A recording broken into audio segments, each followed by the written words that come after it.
Fala galera do canal WWE em geral, aqui é o Zé, trazendo pra vocês mais um vídeo, galera. Esse é o vídeo usar mais um podcast pra falar sobre o show da WWE, nesse caso o show do SmackDown. Então, sem mais delongas, deixa seu like, se inscreva no canal se você ainda não é inscrito e vamos nessa! Bom, o negócio é o seguinte, o show dessa semana começou lá com o Shane McMahon fazendo um videozinho lá de Twitter e tal, avisando que ele não ia estar presente naquele show e tal. E aí logo na arena já foi aberta ali com o Kevin Owens entrando e ali então ficando bem contente em saber que o Shane McMahon não estava presente ali no show e voltou ali fazer diversas provocações ao Shane de modo resumido e falando ali com o público também da WWE, tentando ali se comunicar com eles de uma forma como se fizesse eles gostarem dele, né? Essa tentativa de fazer face turn do Kevin Owens é isso, é ele ridicularizar o Shane para que o público comece a gostar dele, não ele falar coisas positivas sobre si mesmo, porque ele ainda não tá nesse patamar. Enfim. Mas aí, logo ele foi interrompido pelo Drew, o Drew McIntyre, então ali foi como o cachorrinho do Shane, como sempre, foi encarar ali o Kevin Owens, desafiou o Kevin Owens para um combate, depois deu uma cabeçada ali no Kevin Owens, demonstrando que o combate ia acontecer na sequência, então era pro Kevin Owens estar pronto naquele momento, né? E os dois foram para um combate na sequência. E olha só, na hora não prestei tanta atenção no combate igual eu poderia, porque tava lá assistindo as penalidades, Cruzeiro contra River e tal. Mas nos partes que eu vi o combate tava interessante, tava mais longo do que eu esperado, tava legal. Fazia muito tempo que o Drew não tinha feito moves que ele estava fazendo nesse combate, o que é interessante isso. Então eu até que gostei um pouco ali do desenvolvimento. E no final o Kevin Owens ganhou de uma forma convincente, né? Ele fez ali o KO Driver, né? Que vocês podem também chamar de Stunner lá de fora. Depois fez dentro do ringue, antes do segundo ele fez ainda o Super Chute. Então meio que nocauteou de vez o Drew e venceu ele ali, mostrando que ele tá pronto pro SummerSlam, tá credibilizado pro SummerSlam. Os que venceram o Drew McIntyre limpo, a gente pode colocar aí na lista o Seth Rollins, o Roman Reigns, o Cedric e agora o Kevin Owens. Limpo, né? Teve o Ziggler que ganhou roubado lá aquela vez e tal, mas foram poucos que tiveram esse feito, e os que tiveram é porque a WWE queria dar um push, tirando o Cedric, que não foi bem isso que aconteceu, pelo menos por enquanto, e eu acho que também não vai acontecer não. Então mostra que a WWE quer mandar o Kevin Owens ali como uma das coisas principais mesmo do SummerSlam.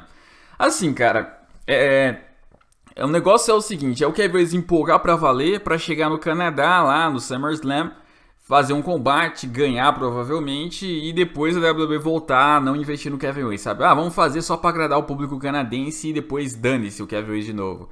É o que parece que eles estão fazendo pra esse SummerSlam, sabe?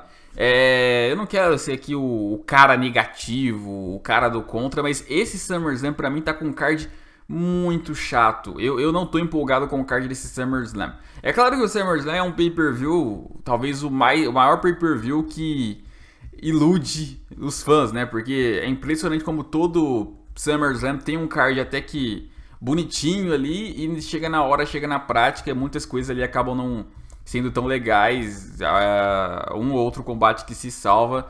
E acho que esse SummerSlam, ele não tá bem exatamente dessa forma, porque o card não está me empolgando, não sei, mas alguns de vocês também comentaram isso. Só que talvez por não empolgar seja o oposto, o show de modo geral seja bom e uma outra coisinha ali que não funcione. Então esse é o tipo de combate que a WWE quer levantar o público no Canadá, tal, aquele ódio eterno em cima do Shane, e o Kevin Owens canadense indo lá e dando essa de B10 ali. Vai ser o show que pode consagrar o Kevin Owens, a carreira dele, que até então estava dando muito problemas desde que ele perdeu o título americano em 2017, tava um declínio assim. Não, aliás, até um pouquinho depois, né? Porque ele ainda teve aquela rivalidade boa com o Shane McMahon na sequência, foi legal, tal. Eu diria que até o Royal Rumble de 2018. Até o Royal Rumble de 2018 ele tava indo bem, até que depois começou a declinar e agora poderia ser um novo upgrade aí, uma atualização. Mas talvez não, talvez seja só momentâneo mesmo de Canadá. Esse que seria o grande problema, né? Quanto à derrota do Drew, esquece Drew, esquece. Já falei pra vocês, o Drew, o Strowman, o Samoa Joe, o título universal, vai ser a mesma coisa dos outros anos ou pior. No caso do Drew acho que vai ser pior, porque no passado pelo menos ele não perdia, né? Então esquece, né? É isso aí, vamos continuar enterrando esses nomes aí e depois ter que correr pras lendas ajudar, né?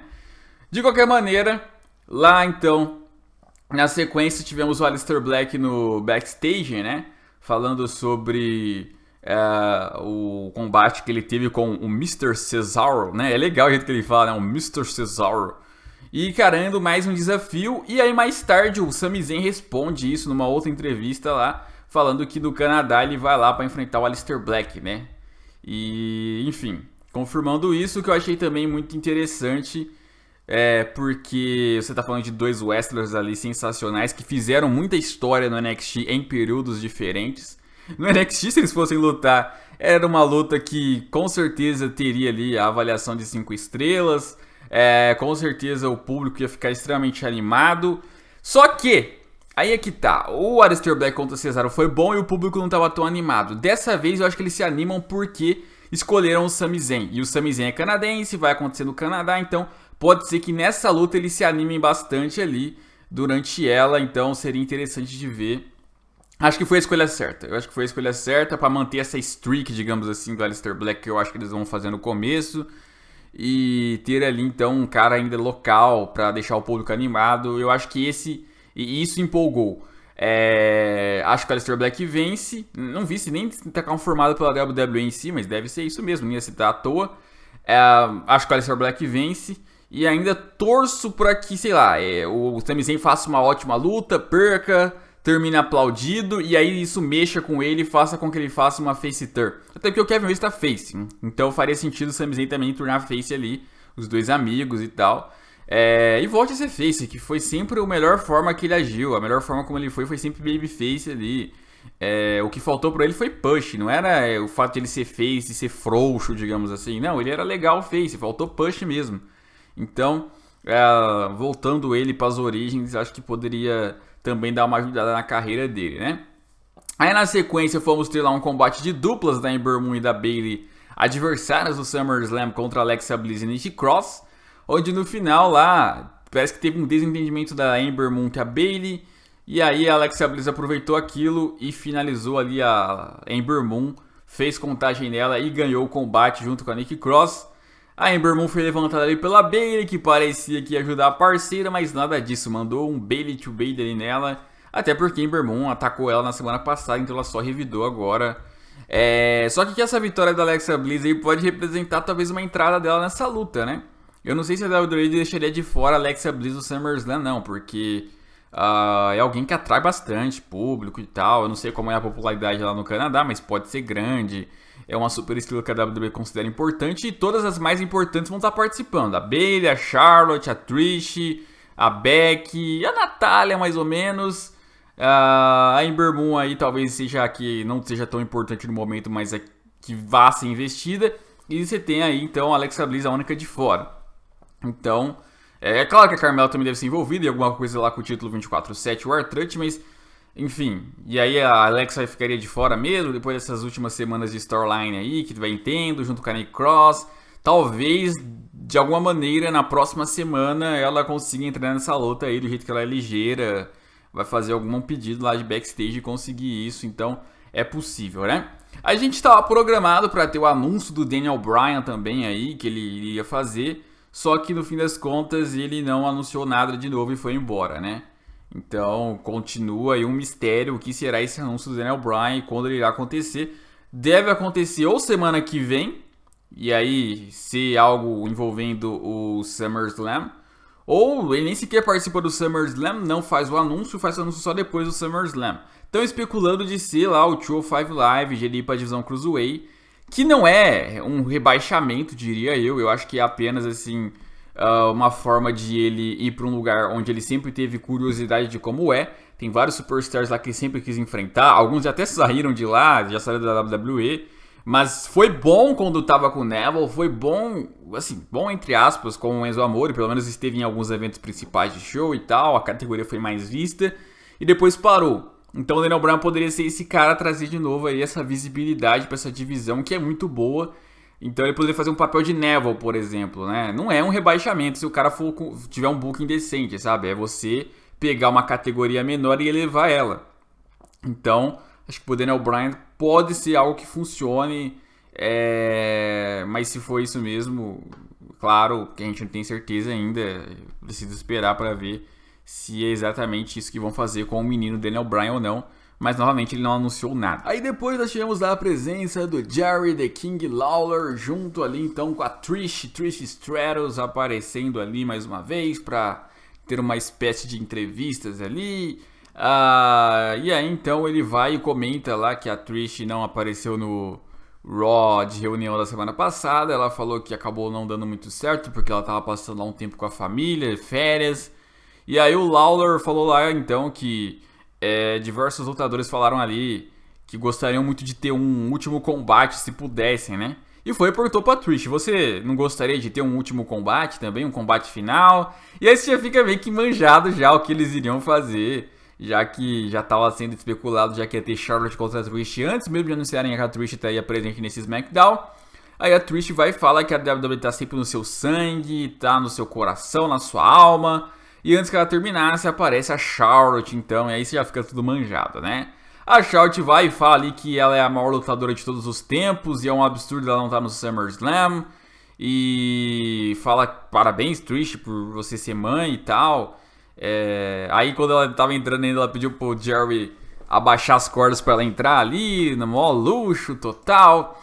E aí então depois a Charlotte vai e fala ali que vários superstars na WWE são pais, assim como a Trish também ali tem seu filho, né?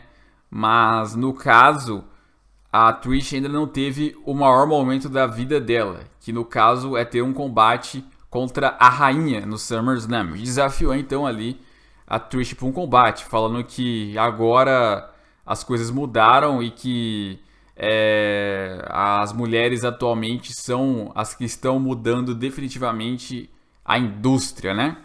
E aí então a Trish vai e fala ali pra Charlotte abaixar um pouco a bola, né? Porque ela admira a Charlotte, acha ela realmente talentosa, muito boa. Só que no momento ela tá achando que a Charlotte na verdade é uma vadia, digamos assim, né? E aí então a Trish vai e fala ali que antes de surgir Charlotte Flair, ela precisou que surgissem outras como ela, como a Lita, como a Beth Phoenix, enfim, vários nomes lá. E no fim das contas a Trish aceita o desafio ali para lutar com a Charlotte lá no nosso querido SummerSlam. Legal, tava sendo especulado bastante, até porque a Trish é canadense e tal, evento do Canadá, tá vendo? É tudo envolvendo o Canadá. A WWE tá fazendo um show pra agradar lá os canadenses, que tá de certa maneira certa, né? Mas eles querem ali o máximo de reação com pessoas locais. E então aí vai rolar essa luta que, cara, é uma luta assim que é histórica, né? Porque você tá falando de duas ali que são consideradas as maiores da história. Você vai colocar a Lita aí no meio dessa discussão também, talvez ela entre, mas eu sempre considerei a Trish um pouquinho à frente da Lita mesmo. E a Charlotte eu acho que também já tá ultrapassando. Até o fim da carreira já vai ultrapassar as duas aí, sem discussão. E pra Charlotte um combate desse com a Trish é só pra consagrar mais de vez ainda a carreira dela, né? De sempre estar envolvida em coisas importantes na WWE. Não sei como que a Trish tá aí em termos de... em termos físicos, se ela tá bem, se ela vai conseguir uma luta longa ou não. No Evolution elas foram bem, tanto a Trish como a Lita. Eu gostei mais da Lita, enfim, mas pode ser um combate aí que vai agradar, sim. Um combate, por exemplo, que eu tô mais empolgado do que os outros combates pelos títulos femininos, né? Mas a WWE deu um jeito de fazer a Charlotte ter um grande combate, envolvendo alguém local do pay-per-view e ainda que não envolvesse os títulos. Então eu acho que essa foi uma decisão correta da WWE. Essa tem que aplaudir mesmo. Isso é um combate que você espera que vai acontecer num show igual um SummerSlam. Isso é um combate que deixa o card legal, que deixa o card empolgante, sabe? Esse combate sim. Então, muito bom, gostei. Vamos ver então como vai ser essa luta e qual das duas sairá vitoriosa, né? Porque é possível sim a Trish sair vitoriosa contra a Charlotte, pra ficar sempre o gostinho de, olha Charlotte, você pode até sair falando que você é a maior de todos os tempos, mas você não venceu a Trish, sabe? Pode rolar uma dessas. Tem essas coisas, né? Enfim, talvez até role revanches depois, por que não? Mas na sequência a gente teve lá mais um episódio da Casa Divertida dos Vagalumes, né? Não tava esperando por isso, mas rolou. Apareceu lá o Ratão tava conversando ali com o Finn Balor, dizendo que ele era um super fã do Finn Balor ali, que achava o Finn Balor extraordinário. Só que o Finn Balor cometeu um grande erro porque ele não sabe como funciona a casa ali dos Vagalumes. E aí de repente apareceu ali o Bray Wyatt e o coelho vazou dali, então, o Ratão no caso. E aí então o Bray Wyatt foi e tava se transformando ali naquela máscara dele e sumiu de novo, dando esse pequeno recadinho. É legal, né, essas diversas personalidades que existem dentro dessa casa do Bray Wyatt ali. Parece até que tem uns carinhas que é contra ele lá dentro, estão sendo aprisionados e tal. Achei interessante até essa situação. Eu sei que na sequência o próprio Finn Balor, que foi citado, foi lá lutar com o Dolph Ziggler. Ele quer ter um combate ali também de respeito pelo que o Ziggler tinha feito com o Shawn Michaels e tal. E no fim das contas ali, no meio da luta, quando ele tava indo bem, aparece ali novamente o Bray Wyatt. Depois da luz se apagar, né, aparece o Bray Wyatt. Só que eu não entendi, o Bray Wyatt ele apareceu no telão ou ele apareceu no ringue? Não deu pra ver, né, o jogo de câmera ali. Eu sei que depois sumiu ali o Bray Wyatt, o Ziggler só tava esperando ali pra fazer o super chute. E fez o super chute então no Finn Balor e saiu vitorioso, né? Então o Bray Wyatt ali deu uma de Undertaker, cada vez mais, né? Ele tá se chegando a ficar parecido com o Undertaker nesse sentido. Quando dá a musiquinha, o público já sabe que tá vindo e tal. Isso pode ser legal pra ele, né? E parece que vai enfrentar mesmo o Finn Balor humano e não o pintadinho. Cara, eu sinceramente não me empolgo muito. Seria mais legal contra o Finn Balor pintadinho ali, porque daria uma expectativa maior, né? Agora contra o Finn Balor normal, muito difícil ele perder. Se perder também, pelo amor de Deus, né? Aí não serviu de nada o cara voltar assim. Enfim. E parece que tá confirmado também Ziggler contra The Miz, né? Ziggler contra The Miz pro SummerSlam. Pois ele atacou o Shawn Michaels semana passada, criticou o Goldberg por 2 semanas. Falaram ainda lá que ia ter tinham grandes planos pro Ziggler no SummerSlam, né? Foi lá o Wesley Observer. Mas o Wesley Observer também só tá bola fora, né? Eu já falei, eu tenho que parar de ler. Eu só leio o Wesley em si, mas às vezes aparecem umas notícias assim pra você, né? Mas só dá bola fora e só sabe arrumar rumor de treta em backstage. É impressionante. E aí falou lá que o Ziggler tem grandes planos, no fim das contas vai enfrentar o The Miz. Pô, não que seja ruim e tal, Miz contra Ziggler, é um clássico da WWE nos últimos anos, mas nada a ver, né, sem valer nada ainda. Combate normalzão, diga-se de passagem, então, pô, tá de brincadeira, né. Ziggler contra Miz de novo, pela 1000ª vez, nenhum dos dois deveria perder um combate assim, os dois estão sem moral ultimamente. Eu não entendi essa. E aí, ó, tá vendo? Esse é o tipo de combate, esse é o tipo de card que não é card de SummerSlam. Né? Então não me empolga. Mesmo sendo um clássico, não me empolga. Mas fazer o quê? Pelo menos os caras vão estar participando, né?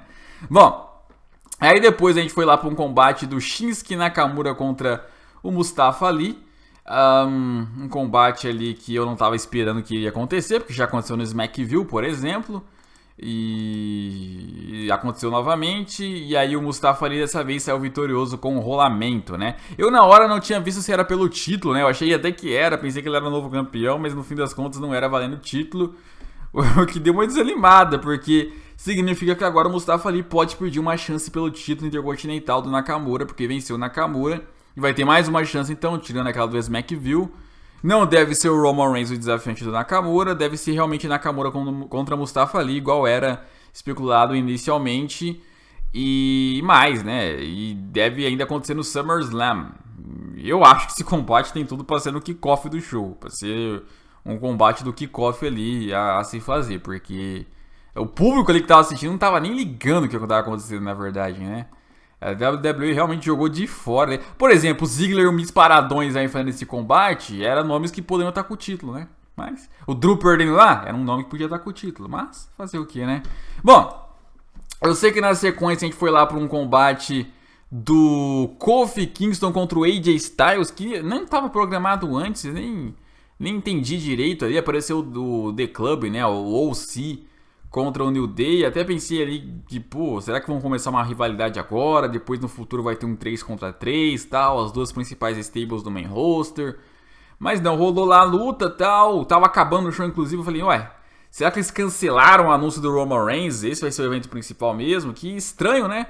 E aí, então, beleza. Teve um momento lá muito zica na luta, que foi quando o AJ Styles foi tentar fazer a cotovelada fenomenal. Na hora eu tava até esperando já que ia fazer, ia ganhar. Eu falei, caraca, ele vai ganhar do campeão mundial, bicho, como assim?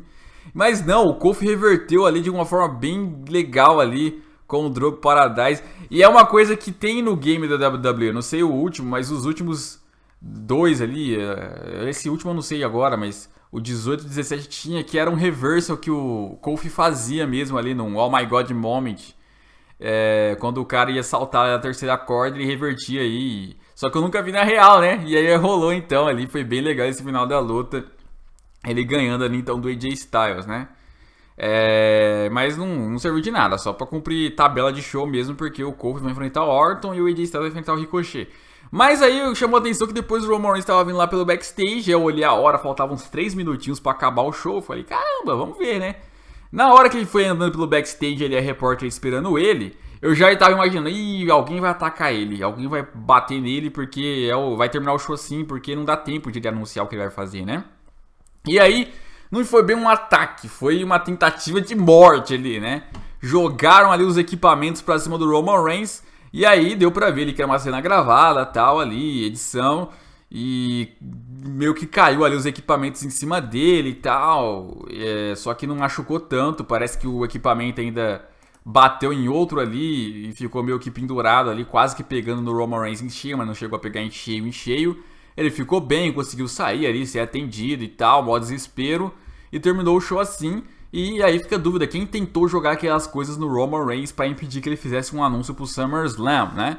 Inicialmente todo mundo pensou ali, claro, no Samoa Joe, que tá em rivalidade com ele, os dois estão brigando pra caramba, mas será que foi o Joe mesmo? Será que a WWE não deixou assim na cara que é o Joe? Não, foi o Joe que fez isso, claro, a gente viu o Joe tentando bater ele nas últimas 2 semanas, pra todo mundo pensar realmente que é o Joe e ser enganado, sabe? Ser enganado que foi o Samoa Joe. Que é o que todo mundo tá pensando, foi o Joe, foi o Samoa Joe, mas será que foi ele? Será que era só uma forma de despistar? E na verdade foi outra pessoa que fez uma coisa dessa? Porque não é muito óbvio ser o Samoa Joe? Será? Porque se fosse realmente o Samoa Joe, por ser tão óbvio, eu acho que a WWE até mostraria o Samoa Joe aparecendo ali então no backstage depois, mostrando que foi ele, sabe? Então, quem mais mexe com esses equipamentos assim, derrubando? O Braun Strowman, por exemplo, faz isso, que por sinal tá sem combate pro SummerSlam, né? Até agora tá sem combate pro SummerSlam. Ele já mexeu com esses equipamentos assim de derrubar as coisas. Poderia ser também uma opção. Bob Lashley também, que tá sumidão. Então você tem essas 3 opções aí, talvez. E tem uma semana pra chegar o SummerSlam. Então a gente vai descobrir quem é semana que vem, talvez. Ou não, ou vai ficar esse mistério aí até o SummerSlam. Sei lá, o Roman Reigns vai falar, ó, se você for homem, venha no SummerSlam e apareça a pessoa que fez isso. E aí aparece lá a pessoa que fez aquilo. Será que alguém vindo do NXT? Realmente, cara, ficou bem misterioso aí quem tentou matar o cachorrão nesse SmackDown. Foi um negócio bem tenso, né? Mas é isso aí, galera. Foi isso que aconteceu. Comentem o que vocês acham que foi. Deixa um like, se inscreva no canal. Até a próxima e fui!